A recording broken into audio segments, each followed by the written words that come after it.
Mangalayatan university का अपना radio station radio Narad 90.4 FM, जन जन की मंगलवाणी।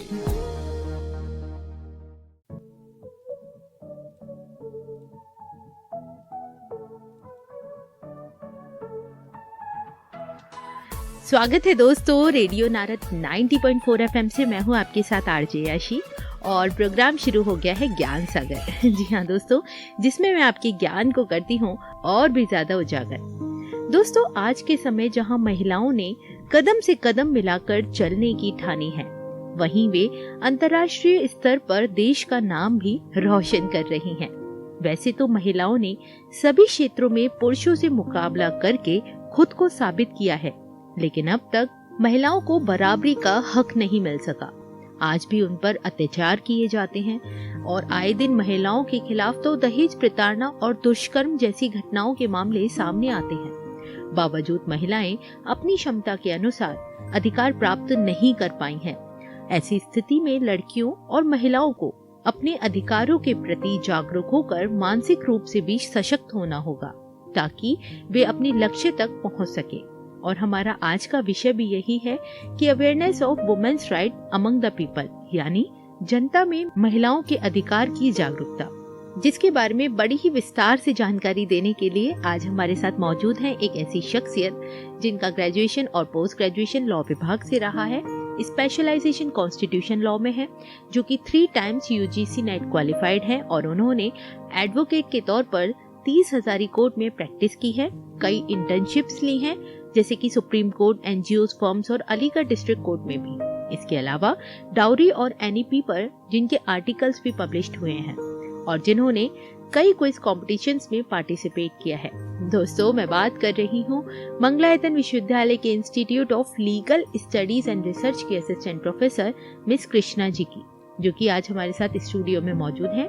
तो बिना देरी किए उनका स्वागत करते हैं। मिस कृष्णा जी, आपका बहुत बहुत स्वागत है रेडियो नारद 90.4 FM में। Thank you so much ma'am, आपने मुझे इस वंडरफुल प्लेटफॉर्म पर इनवाइट किया, जहां मैं इस सीरियस विषय पर अपने विचार सभी लोगों के सामने साझा कर सकती हूँ। It's really a privileged moment for me. Thank you ma'am. बिल्कुल कृष्णा जी, और आइए महिलाओं के बारे में बात करते हैं। वैसे तो पुलिस द्वारा महिलाओं की सुरक्षा के लिए आवश्यक कदम उठाए गए हैं, लेकिन इस समय आज की सोसाइटी में वो कौन कौन सी परेशानियां हैं जिसे महिलाएं फेस कर रही हैं, और आपको क्या लगता है कि उसका कारण क्या हो सकता है? जैसा कि हम सभी जानते हैं मैम, आज के टाइम पर महिलाएं बहुत सारी समस्याओं का सामना कर रही हैं, जैसा कि बाल विवाह। ये एक ऐसी प्रथा है, सदियों से चली आ रही है। आज भी बहुत सारे ग्रामीण इलाकों में बाल विवाह होता देखा गया है। जब बाल विवाह हो जाता है, उस टाइम पर कहीं न कहीं महिलाओं को, बालिकाओं को अपने अधिकारों के बारे में अवेयरनेस नहीं होती है। इसी के चलते कहीं न कहीं उन्हें घरेलू हिंसा का शिकार होना पड़ता है। बेसिकली ये सारी चीजें आपस में कनेक्टेड हैं। जब उनके साथ घरेलू हिंसा होती है तो कहीं न कहीं उनसे दहेज प्रथा की भी मांग की जाती है, या तो मनी के टर्म्स में या फिर किसी भी उपहार के तौर पर, जो कि दंडनीय अपराध है। कार्यस्थल पर महिलाओं के साथ मानसिक और शारीरिक उत्पीड़न होता है। असमान वेतन भी मिलता है उनको पुरुषों के कंपेयर में। ये सारी चीजें आपकी कहीं न कहीं लैंगिक असमानता का भाग हैं। ओके। जिसमें हम बोल सकते हैं कि शिक्षा भी आती है, रोजगार भी आता है, राजनीतिक भागीदारी भी आती है। और क्या क्या कारण हो सकते हैं, जिसमें से मैं कुछ महत्वपूर्ण कारण आपको बताना चाहूंगी। पुरुष प्रधान समाज, कहीं न कहीं हमारी जो सोसाइटी है मेल डोमिनेंट है, जहाँ पर पुरुषों के फैसले महिलाओं के फैसले के ऊपर होते हैं, जो कि बहुत गलत है। दूसरी कारण हो सकता है सांस्कृतिक मापदंड, जो कल्चरल नॉर्म्स होते हैं। मतलब कि बहुत सारी ऐसी प्रैक्टिसेस जो पुराने टाइम से फॉलो होती हुई आ रही हैं, लोग आज भी उन्हें आंख बंद कर कर फॉलो कर रहे हैं जी। उन्हें ये नहीं पता ये प्रैक्टिस गलत है या सही है, बस वही कि फॉलो होती हुई आ रही है तो हम भी इसको फॉलो करेंगे। अन्य कारण हो सकता है शिक्षा और जागरूकता। कहीं न कहीं महिलाओं को जागरूकता नहीं है अपने अधिकारों के बारे में, और उनके पास शिक्षा नहीं है, जिसकी वजह से वो शिकार बन जाती हैं। एक कारण ये भी है कि आर्थिक निर्भरता। आज के टाइम पर भी महिलाएं पुरुषों पर निर्भर हैं, और कहने के लिए हमारे पास कानून है जो बोलते हैं कि कहीं न कहीं महिलाएं और पुरुष दोनों ही फाइनेंशियली इंडिपेंडेंट होने चाहिए, जिससे कि वो रोटी, कपड़ा और मकान तीनों चीजों को प्राप्त कर सकें। मुझे ऐसा लगता है कि ये कुछ ऐसे कारण हैं जिसकी वजह से महिलाओं को बहुत सारी परेशानियां फेस करनी पड़ती हैं, और इसलिए जरूरी है कि महिलाओं को अपने हितों की रक्षा के लिए कानूनों को जानना अति आवश्यक है। बिल्कुल कृष्णा जी, बहुत सी परेशानियां बताई आपने, और मुझे लगता है कि आज भी हमारी सोसाइटी में क्योंकि अवेयरनेस नहीं है तो ये सारी परेशानियों से महिलाएं जूझ रही हैं। वहीं मैं आपसे जानना चाहूंगी कि इन सब से बचने के लिए क्या कुछ ऐसे अधिकार बने हैं महिलाओं के लिए जो उनके हक में हो और जिसकी मदद से वो लड़ सके। जी मैम, बिल्कुल। हमारी पार्लियामेंट ने ऐसे बहुत सारे कानून बनाए हैं जो महिलाओं के हित में हैं। बस फर्क इतना है कि महिलाओं को पता नहीं है। जैसे कि मातृत्व लाभ अधिनियम 1861, इस कानून के तहत जो कामकाजी महिलाएं होती हैं वो 6 महीने का मैटरनिटी अवकाश ले सकती हैं। और उस दौरान वो पूरा वेतन पाने की हकदार होती हैं। ये लाभ पाने की हकदार वो तभी हो सकती हैं जब एक महिला कर्मचारी प्रेगनेंसी से पहले 12 महीनों के दौरान कम से कम 80 दिनों तक काम किया हो उस कंपनी में। दूसरा आपका कानून है एक दहेज निषेध अधिनियम 1961। इस कानून का मेन पर्पज है दहेज प्रथा को खत्म करना। दहेज लेना और दहेज देना या इसके लेन देन में सहयोग करने वाले पर 5 साल तक की जेल और 15,000 रुपए तक का जुर्माना लगाया जा सकता है। दहेज मांगने की बात करना भी एक दंडनीय अपराध है, जिसके लिए कम से कम 6 महीने की जेल और 10,000 रुपए तक का जुर्माना लगाया जा सकता है। एक और कानून है बाल विवाह निषेध अधिनियम 2006। इस कानून के तहत 18 साल से कम उम्र की लड़की और 21 साल से कम उम्र के लड़के का विवाह करना गैर कानूनी है, और बाल विवाह करने वालों को सजा मिल सकती है इस कानून के अंदर। मैम, एक और कानून है पॉस्को एक्ट। ये एक्ट आपका 2012 में आया है। इसके तहत बच्चों के साथ होने वाले यौन शोषण को एक अपराध बताया गया है, और यह कानून 18 साल से कम उम्र के लड़के और लड़कियों दोनों पर ही लागू होता है। कार्यस्थल पर महिलाओं के साथ उत्पीड़न जो होता है उसके लिए भी हमारे पास कानून है कार्यस्थल पर महिलाओं का यौन उत्पीड़न रोकथाम निषेध और निवारण अधिनियम 2023, जिसमें ऑफिस में या किसी भी कार्यस्थल पर शारीरिक या मानसिक उत्पीड़न किया जाता महिलाएं के साथ, तो वो उस उत्पीड़न के खिलाफ आवाज उठा सकती हैं और शिकायत दर्ज कर सकती हैं। एक समान पारिश्रमिक अधिनियम 1976, जब महिलाएं और आदमी दोनों काम बराबर करते हैं तो समान वेतन भी मिलना चाहिए, इसी के लिए ये आपका अधिनियम है। इसके अलावा आपका सबसे इम्पोर्टेंट जो आज के टाइम पे हम देखते हैं, महिलाओं की कुछ वीडियोस फोटोज हैं जो उनकी बिना सहमति से वायरल कर दिए जाते हैं, जो कि एक बहुत बड़ा दंडनीय अपराध है। इसको रोकने के लिए हमारे पास है कानून महिलाओं का अश्लील प्रतिनिधित्व रोकथाम अधिनियम 1986 जी, जो बोलता है कि अगर किसी भी महिला की सहमति के बगैर उसका कोई भी फोटो पब्लिश किया जाता है जी, या कोई भी वीडियो वायरल किया जाता है तो वो एक दंडनीय अपराध है। और भी बहुत सारे ऐसे कानून हैं मैम, जिनको लेकर महिलाओं को जागरूक होना बहुत जरूरी है। बिल्कुल कृष्णा जी, बहुत ही खास अधिकार आपने बताए जो कि पार्लियामेंट ने हमारी सोसाइटी के लिए बनाए हैं और स्पेशली महिलाओं के लिए बनाए हैं, जिससे उन्हें जागरूक होना बहुत जरूरी है।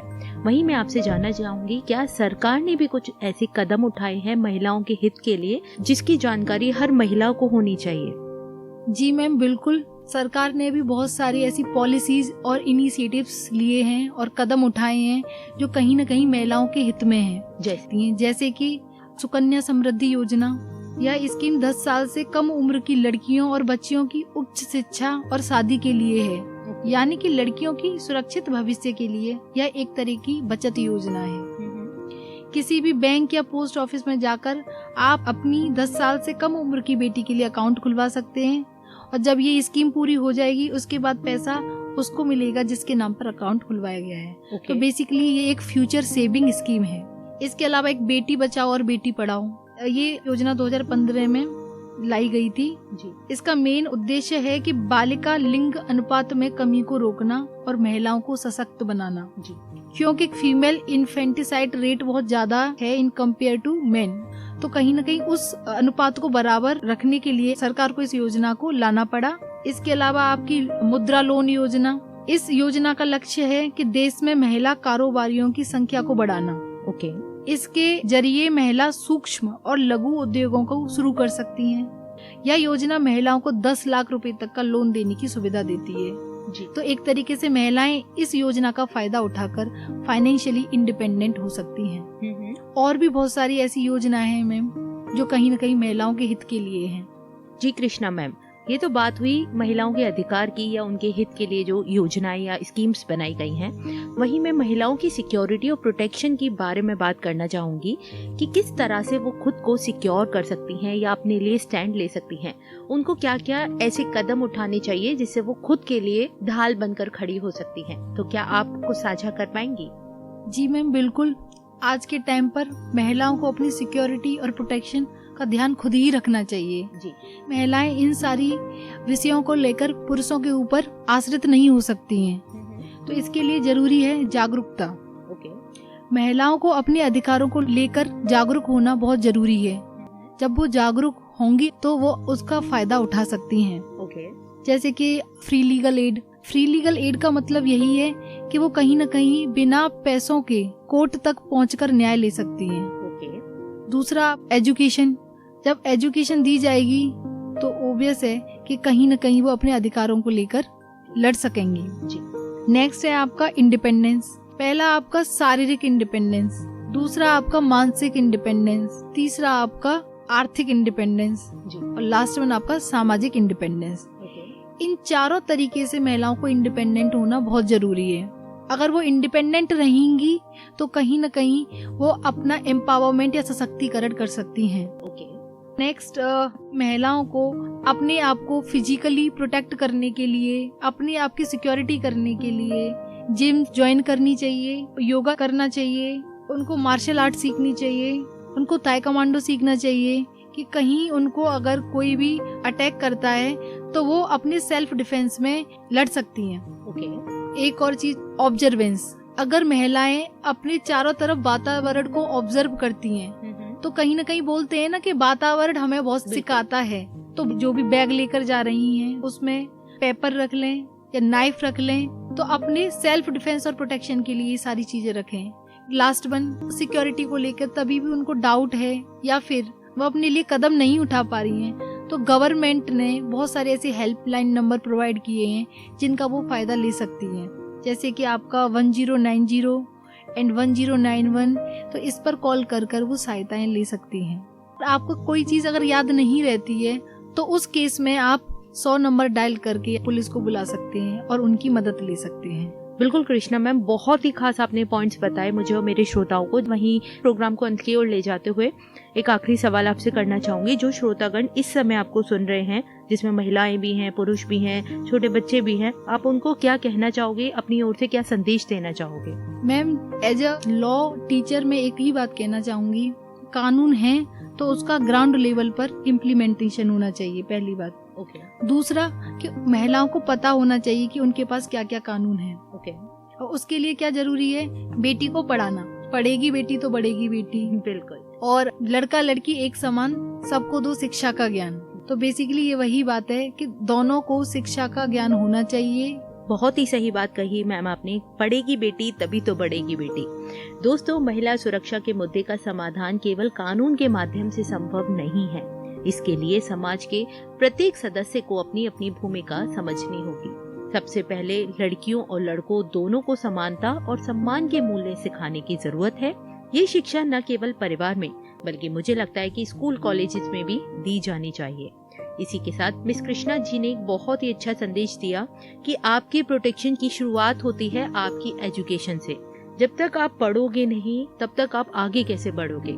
एटलीस्ट एजुकेशन में आपको जागरूकता मिलेगी, आप उस फील्ड में आगे बढ़ सकोगे और सही गलत का निर्णय लेने के लिए आप सक्षम हो सकोगे। तो बहुत ही अच्छे संदेश के साथ उन्होंने अपनी वाणी को विराम दिया, जिसके लिए मैं उनका धन्यवाद करती हूँ। मिस कृष्णा जी न सिर्फ आप रेडियो नारद से जुड़े बल्कि मेरे श्रोताओं को बहुत ही महत्वपूर्ण संदेश भी दिया और आज के विषय awareness of women's right among the people यानी जनता में महिलाओं के अधिकार की जागरूकता पर आपने ढेर सारी जानकारी दी। उसके लिए आपका बहुत बहुत धन्यवाद। Thank you so much ma'am. इसी के साथ दोस्तों अब मेरा वक्त हो गया है आप सभी से विदा लेने का। फिर लेकर आऊंगी आपके लिए एक नया खास विषय और जानेंगे उसके बारे में बहुत सी इंटरेस्टिंग बातें एक नए मेहमान के साथ। तब तक के लिए मुझे यानी आरजे याशी को दें इजाजत। रेडियो नारद 90.4 FM, जन जन की मंगलवाणी। Stay tuned.